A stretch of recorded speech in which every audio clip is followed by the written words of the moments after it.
আসসালামু আলাইকুম সবাইকে। আজকে আমি আপনাদের সাথে খুবই স্পেশাল একটা কেকের রেসিপি শেয়ার করতে আসলাম। সেটা হচ্ছে রাফেলো কোকোনাট কেক। যারা কেক পছন্দ করেন, এক কথায় কেক লাভার্সদের কাছে অনেক বেশি স্পেশাল কেক হচ্ছে রাফেলো কোকোনাট কেক। এটা খেতে অনেক বেশি মজার এবং দেখতেও অনেক বেশি সুন্দর।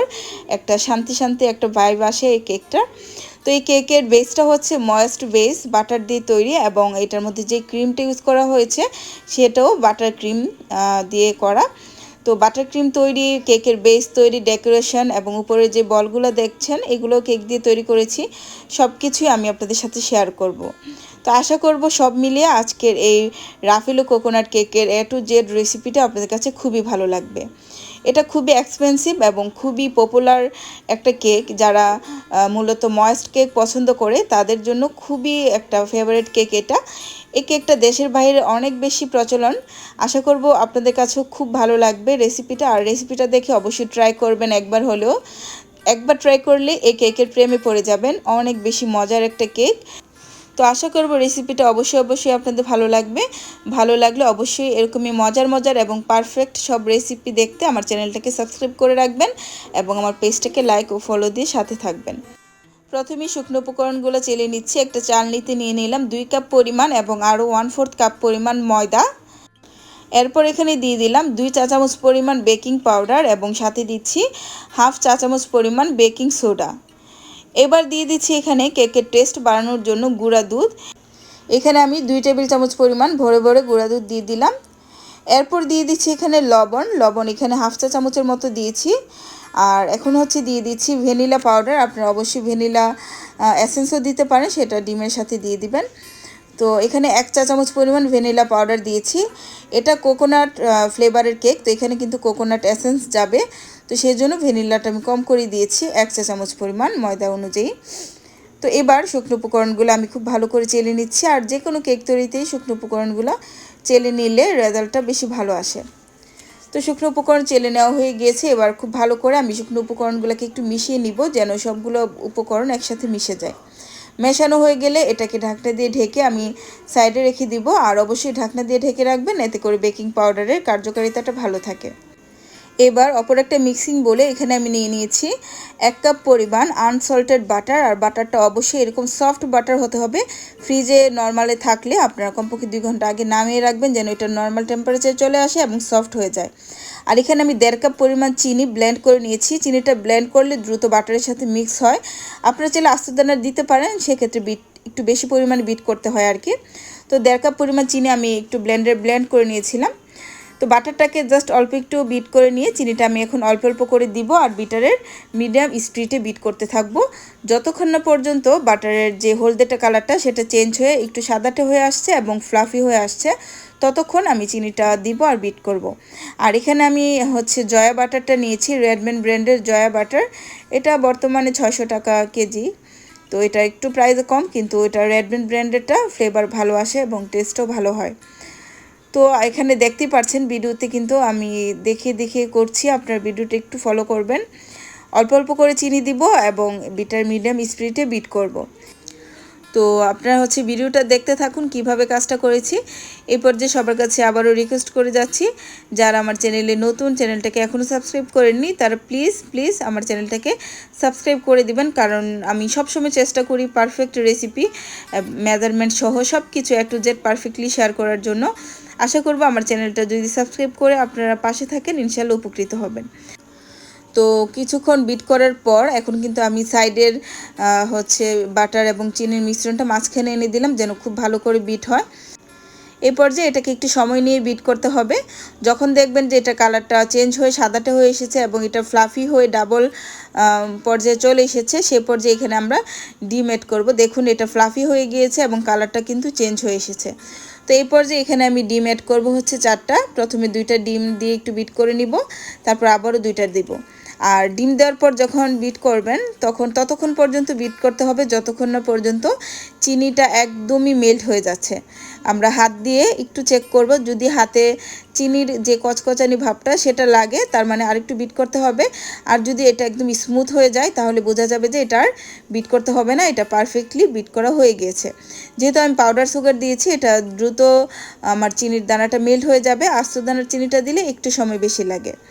তো আমি কিন্তু 4টা ডিম দিয়ে দিয়েছি এবং সাইডের থেকে বাটার চিনি সব কিছু মাঝখানে এনে দিব সাইড থেকে আর কি, যেন সব কিছু খুব ভালো করে বিট হয়। এই ক্ষেত্রে 10 থেকে 12 মিনিট সময় লাগবে বাটারটা প্রথম থেকে শেষ পর্যন্ত বিট করা পর্যন্ত মোটামুটি। তো প্রথমে হচ্ছে বাটার এবং চিনিটাকে আমরা 6 থেকে 7 মিনিট বিট করব, তারপর ডিম দেওয়ার পর আরও 4-5 মিনিট বিট করব। এটা একটু ফ্লাফি হবে, এতে করে রেজাল্টটা বেশি ভালো হবে। তো এই পর্যায়ে আমি এখানে দিয়ে দিব কোকোনাট এসেন্স। এটা যে কোনো বেকিং শপে বা পেজে খোঁজ করলেই আপনারা পেয়ে যাবেন। এখানে আমি হাফ চা চামচের মতো হবে এসেন্স দিয়েছি, কারণ এটার ফ্লেভার খুবই স্ট্রং। আপনারা যদি পাউন্ড কেক বানান, পাউন্ড কেকও 2-3 ফুটা দিতে পারেন, এতে করে খেতে খুব ভালো লাগে। বেকারির এটা একটা সিক্রেট টিপস, ওরা কোকোনাট এসেন্স বা মিল্ক এসেন্স অল্প একটু ভ্যানিলা পাউন্ড কেকে ইউজ করে। তো এসেন্স দেওয়ার পর আরেকটু বিট করে নিয়েছি। এখন আমি যে চেক করে নিলাম আমার কোনো মানে চিনির দানা দানা ভাব লাগছে না, তার মানে আমার এটা পারফেক্টলি বিট করা হয়েছে।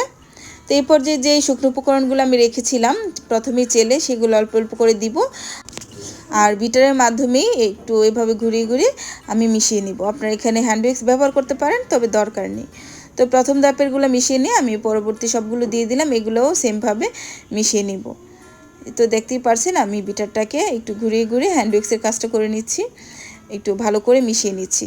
সমস্যা নেই, দেখবেন সুন্দরভাবে সব কিছু মিশে যাবে। যখন সব কিছু খুব ভালো করে মিশে ব্যাটারটা এরকম পর্যায়ে চলে আসবে, সেই পর্যায়ে দিব আমরা এখানে নারকেলের দুধ বা কোকোনাট মিল্ক। এখানে আমি একটা নারকেল কুড়িয়ে তারপর অল্প একটু নর্মাল টেম্পারেচারের দুধ দিয়ে এটাকে ব্লেন্ড করে নিয়েছিলাম। তারপর এটা কিন্তু আমি ছেঁকে নিয়েছি। আর এখানে আমার 1 কাপ পরিমাণ এই কোকোনাট মিল্কটা হয়েছে। আর এখানে এই রেসিপিতে 1 কাপ পরিমাণ এই কোকোনাট মিল্কই লাগবে। আপনার কেকের আসল টেস্টটা পেতে হলে এখানে কোকোনাট মিল্কই দিতে হবে। নারকেলটাকে কুড়িয়ে জাস্ট ব্লেন্ড করে নেবেন। আর ব্লেন্ডের সুবিধার্থে কিছুটা দুধ বা দুধ না থাকলে নর্মাল পানি দিয়ে ব্লেন্ড করলেও হবে। খুব বেশি দিবেন না, অল্প পরিমাণেই দিবেন, যেন কোকোনাটের ফ্লেভারটাই থাকে। তারপর এটাকে ছেঁকে তারপর এখানে ব্যবহার করবেন। তো 1 কাপ পরিমাণ কোকোনাট মিল্কটা দিয়ে আমি আরও একটু সময় বিট করে নিয়েছি। আর এর মধ্যে কিন্তু দেখুন আমার কত পারফেক্ট একটা ব্যাটার হয়ে গিয়েছে। আর ব্যাটারটা নিশ্চয়ই দেখে বুঝতে পারছেন কতটা ক্রিমি আর কতটা পারফেক্ট হয়েছে। মাশাল্লাহ, ব্যাটারটা যদি এরকম পারফেক্টলি তৈরি করতে পারেন আপনাদের কেকটাও কিন্তু খুব ভালো হবে। তো এখানে আজকের এই কেকটা বেক করার জন্য আমি এখানে মোল্ড নিয়ে নিয়েছি 8 ইঞ্চি, তবে 8 ইঞ্চি ডাবল মোল্ড নিয়েছি। কিন্তু পরে আমার কাছে মনে হয়েছে যে সিঙ্গেল মোল্ড বা 2টা মোল্ডে দিলে ভালো ছিল, যেহেতু এটা moist cake, heavy base cake, এগুলো দেখা যায় বেক হতে সময় লাগে। হাইট বেশি হলে, হাইটে পাতলা হলে বেক দ্রুত হয়ে যায়, কেকটা তাড়াতাড়ি হয়ে যায় এবং ভালো হয়। তাই এরকম একটা মোল্ডে না দিয়ে 8 ইঞ্চি সাইজের 2টা মোল্ডে দিয়ে দিবেন, এতে করে রেজাল্টটা বেশি ভালো হবে। তো আমি এই ডাবল যে মোল্ডটা সেটাতে দিয়েছি, দিয়ে ওভেনে বেক করে নিচ্ছি। চুলাতেও বেক করা যাবে, কোনো সমস্যা নেই। তো ওভেনে আমি 170 ডিগ্রি তাপে আপ ডাউন হিট অন রেখে বেক করে নিয়েছি। মোটামুটি আমার হচ্ছে 1.5 ঘন্টার মতো সময় লেগে গিয়েছে, 1 ঘন্টা 20 মিনিট প্লাস লেগেছে।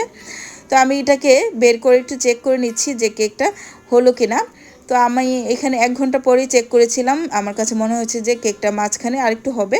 তো এটাকে আবারও আমি কিছুক্ষণ বেক করে নিয়েছি, আর এখন আমার কেকটা হয়ে গিয়েছে। তো দেখুন মাশাল্লাহ কত সুন্দর হয়েছে।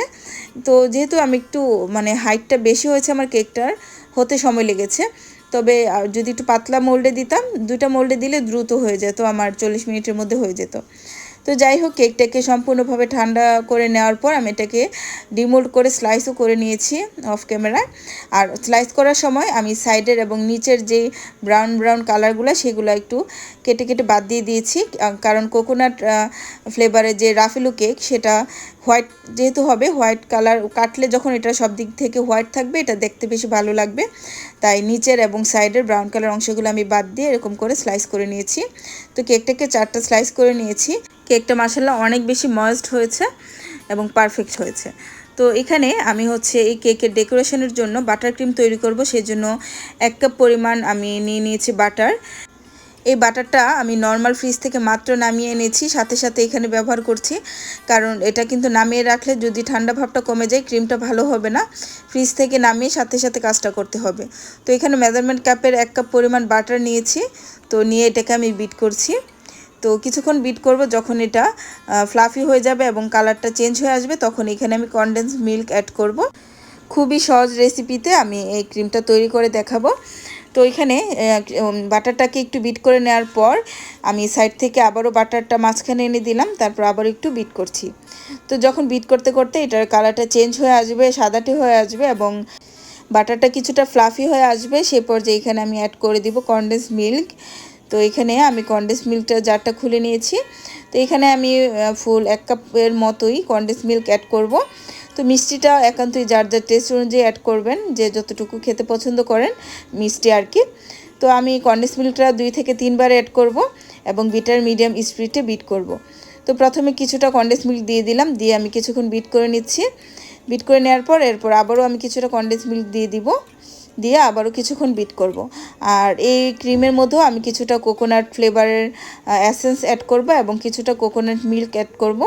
এতে করে কিন্তু এই ক্রিমের টেস্টটা অনেকটাই বেড়ে যাবে এবং যে কেকটা তৈরি করব সেটার মধ্যে মানে এ টু জেড কোকোনাটের অনেক বেশি স্ট্রং ফ্লেভার পাওয়া যাবে।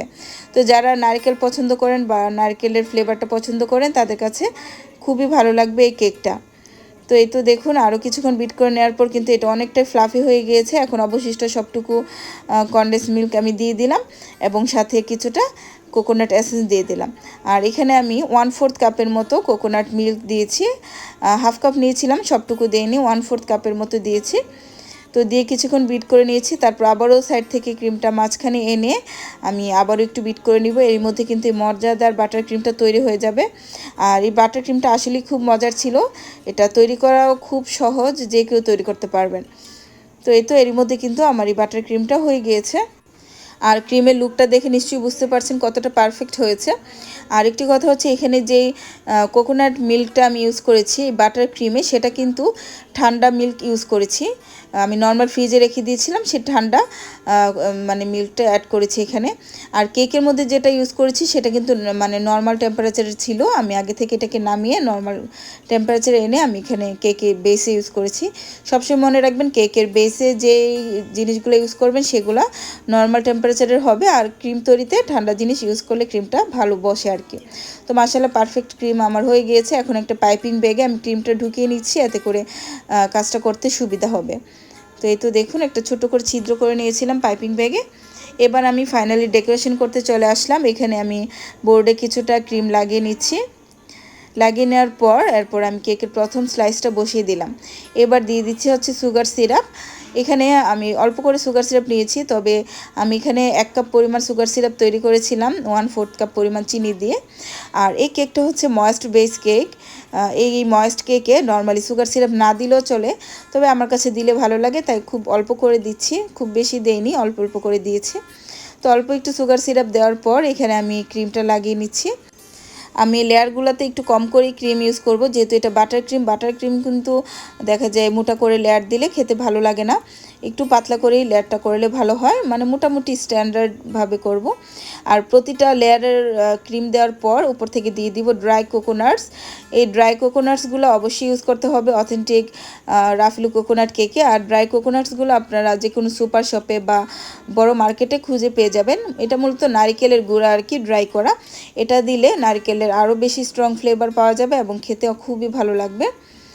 তো এরপর আমি হচ্ছে দ্বিতীয় লেয়ারটা বসিয়ে দিয়েছি, সেমভাবে সুগার সিরাপ দিয়েছি এবং বাটার যে ক্রিমটা সেটা দিয়ে দিচ্ছি। এই তো দিয়ে প্যালেট নাইফ দিয়ে সমান করে নিচ্ছি। তো সবটুকু প্রসেস দেখাচ্ছি না, স্টেপ বাই স্টেপ সেমভাবে আমি এভাবে করেই 4টা লেয়ার বসিয়ে দিব। ক্রিম প্রথমে সুগার সিরাপ দিব, তারপর ক্রিম এবং তারপর হচ্ছে ড্রাই কোকোনাটস অল্প করে এভাবে ছড়িয়ে দিয়ে দিব। তো এইভাবে করেই আমি একে একে 4টা লেয়ার সেট করে নিয়েছি। এটা ছিল আমার কেকের সবচেয়ে নিচের লেয়ার, তাই এই লেয়ারে একটু বেশি করে সুগার সিরাপ দিয়ে দিব।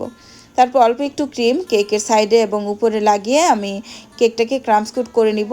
কেকটাকে একটু ভালো করে ক্রাম্স কোট করে নিব যেন কেকের কোনো ক্রাম্স উপর থেকে ভেসে না আসে।